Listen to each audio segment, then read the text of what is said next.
শেখ হাসিনা কন্যা সাইমা ওয়াজেদ পুতুলের সূচনা ফাউন্ডেশনের দুর্নীতি খুঁজতে গিয়ে প্রতিষ্ঠানটির অস্তিত্ব খুঁজে পায়নি দুদক। সরকারি নথিতে থাকা প্রতিষ্ঠানটির ঠিকানা ধানমন্ডির সুধা সদর সহ বিভিন্ন স্থানে অভিযানে গেলেও মেলেনি কোনো হদিশ। ধানমন্ডি ৫ নম্বর রোডের শেষ মাথার এই বাড়িটি সুধা সদন। ফলকে সাবেক প্রধানমন্ত্রীর প্রয়াত স্বামীর নাম, যা পরিচিত ছিল শেখ হাসিনার বাড়ি হিসেবেই।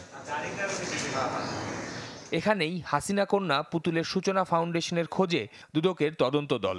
কেননা প্রতিষ্ঠানটির মূল দপ্তর হিসেবে উল্লেখ করা হয়েছে এই বাড়িটি।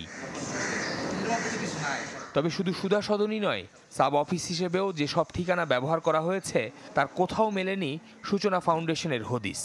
সূচনা ফাউন্ডেশনের সভাপতি সহ ওখানকার সদস্যদের বিরুদ্ধে অর্থ আত্মসাতের যে অভিযোগ, সেই বিষয় নিয়ে আমরা দুর্নীতির তথ্য উদ্ঘাটন করতে আমরা এখানে আসছি। ওই প্রতিষ্ঠানের যে ঠিকানা, মানে অফিসিয়ালি যে ঠিকানা দেওয়া, জেল রেজিস্ট্রেশন কার্যালয় থেকে তারা যে নিবন্ধনটি নিয়েছে, সেই ঠিকানা অনুযায়ী আমরা যাচাই করতে এসেছি।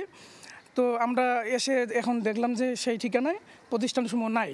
2014 সালে অটিস্টিক শিশুদের জীবনমান উন্নয়নে পুতুলের নেতৃত্বে প্রতিষ্ঠিত হয় সূচনা ফাউন্ডেশন, যেখানে ক্ষমতা খাটিয়ে জোরপূর্বক অনুদান নেয়ার অভিযোগ দুদকের।